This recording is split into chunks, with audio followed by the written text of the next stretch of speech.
Holly, and we're back in the kitchen, as you can see, because it's still Food Lifestyle Month, and I just wanted to walk you through a special dish. This was actually requested by my sweet husband, Paul, and because it's Valentine's Day. I know, I still have Tiki Tropical on, and I'll put on a red dress later, but that's just, you know. So, he requested a beef stew, and I'm gonna go ahead and prepare that for you, and we're gonna talk a little bit more about the ketogenic lifestyle and some alternatives for beef stew, because listen, I have figured it all out. There are so many times that people will say, oh, but I can't do that dish because it has potato in it, or oh, I can't do that dish because it has pasta, or oh, I eat this and this, so I can't be keto. And it, you know, with any kind of change in your food lifestyle, you have to find alternatives. And because I've been doing this for 6 years, I got it. So I am actually double filming, and I'm hoping to show you a little bit of my food prep in regards to the beef stew. And you can see my fancy crock pot over there. But let's cut to it. Cut. I'm gonna go get a knife. But what? Potatoes. I don't have to use potatoes in the beef stew recipe. Meet the radish. Isn't it cute? Hi. Okay. The radish is so much less starchy and so much less carbohydrates. And these are confusing. Like people get confused about these. They don't use them often enough, but I think they are the perfect replacement for chopped up potatoes in beef stew, especially in a crock pot. The same thing's going to happen with the radish as it is the potato. So with the long, slow cooking, it's gonna break it down. I'm gonna cube it, which we'll see in a minute. It takes on that same flavor as what you have flavored the stew with.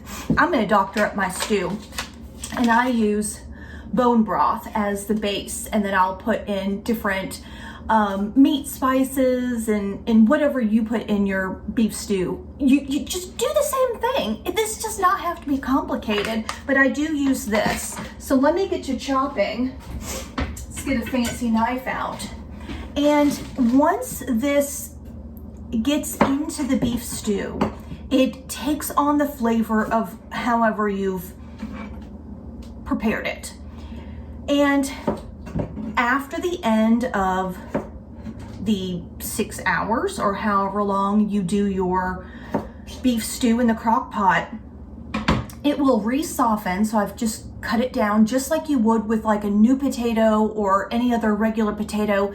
And it will have that same firm squish at the end. So I just love how flexible and universal these are. People forget about these radishes, and they're just so easy. And I just want to talk for a minute as I prep this, is I don't know who we is. I love saying we this and we that. I don't know who we is. I don't know if I'm talking about Americans or if you just saw me throw that on the floor. I don't know if I'm talking about really Americans or just human beings in general, that we forget to pay attention to what our bodies are telling us. I believe pretty strongly that our bodies are trying to speak to us. And I remember prior to changing my lifestyle, you know, we would all kind of normalize what we would feel like after we ate. And we all would joke about it even. Oh, I've got a food baby, or oh, I get so tired, or oh, I'm so bloated. We talk like that's normal. And we've gotten so used to such a bad diet for so long, at least I know I had, that I got used to how my body felt being bloated all the time. And until I changed my food lifestyle, I didn't realize that my body doesn't have to feel like that. And I really kind of, well, for the first few months, I really beat myself up, just mentally, because I couldn't believe how much I had just tolerated feeling like shit. And I guess nobody just sat me down and said, no, your body's not supposed to be reacting like that. And we all just, there's the we again, I don't know. We all just normalize it. And that's just, I look back and I'm not gonna look back. I look forward with gratitude that changing my food lifestyle has really helped my body repair. We don't realize how much we put on our body with sugar toxins and starch or carbohydrate toxins. And I do get some carbohydrates with vegetables. Those carbohydrates are really a lot easier to process. You have the high fiber content, especially like in Brussels sprouts. People will come to me and say, yeah, but you eat vegetables and that has carbs. Some vegetables have healthier carbs than others.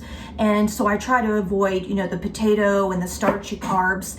But something like a Brussels sprout will have a high fiber content and allow my body to digest that and process that easier. And so, I think changing just the vegetables choices, I think what I learned through this journey in all of my research and my education, corn, we all will justify that, I'll have a cheeseburger and, to be healthy, I'll have corn instead of French fries. And I think the number one worst vegetable that you can consume is corn, because it has the highest sugar content. So yes, some vegetables do have sugar. Speaking of that, I'm going to get the carrots out. I will use carrots. Carrots do have, these are the baby ones. Are they cute? Carrots do have a high sugar content. So I don't eat these every day, and I don't eat these every week. Oh, that smells so good. So, again, this is like a special dinner. We're going to have a Valentine's Day dinner, and I am definitely going to add the carrots. And again, they do have a sugar content. They do have fiber, so that helps to process that. And just making different choices. But back to the corn. The corn is the number one highest sugar content vegetable. I avoid it like the plague. My body, again, you have to listen to your body. My body responds to sugar now in such an alarming way, and I used to ignore it. I used to ignore the way my body responded. I think back to a bee sting. Like when you get stung by a bee, your body responds. You might, if you get stung on your finger, you might have some swelling and you're gonna have some redness and maybe a whelp, and it's gonna itch. These are signs of a body reaction. And when we eat a food and it causes a body reaction, a high spike of insulin, it can make you lethargic, it can make you hyper, it swells your intestines, it triggers, again, high insulin. And so we have to pay more attention to those kinds of things. I'm just cutting these in half. And again, these are gonna go in the stew, and they're gonna just soften up and take on whatever seasoning. So I'm gonna finish up here, and just wanted to kind of talk about making good vegetable choices in regards to my lifestyle. Again, corn is the highest sugar content of any vegetable. And that's why here in America, it's processed for high fructose corn syrup, which is hard to say. But I hate it. And we've used it in everything. We've used it as a sweetener, and it's terrible. It is a terrible thing. And that reminds me of something I was just talking about in the hair salon with a client when we talk about corn and things that make your body respond. I was talking a little bit about cattle. I'll bring it together, I promise. So when you buy grass-fed cattle or grass-fed beef, that way you think, oh, okay, they're grazing on grass. And here in America, you actually have to pay attention to what you're buying because it has to say grass-fed. But it also needs to say grass finished. So let's unpack that.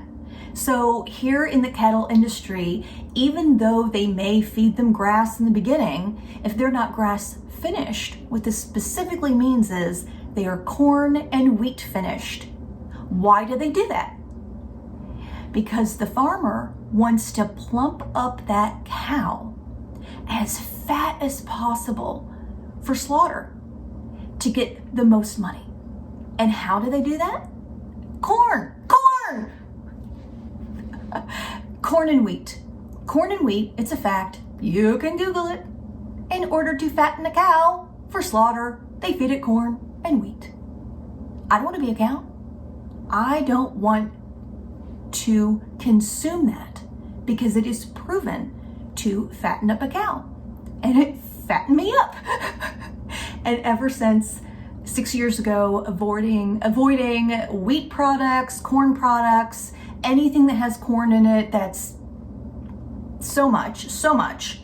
And that has been such a thing to kind of think back on and keep remembering, okay, don't be the cow, don't be the cow, don't be the... I'm gonna go finish supper. Thank you for hanging out with me, and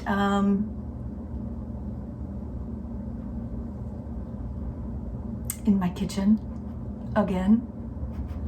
Okay, see you later, bye.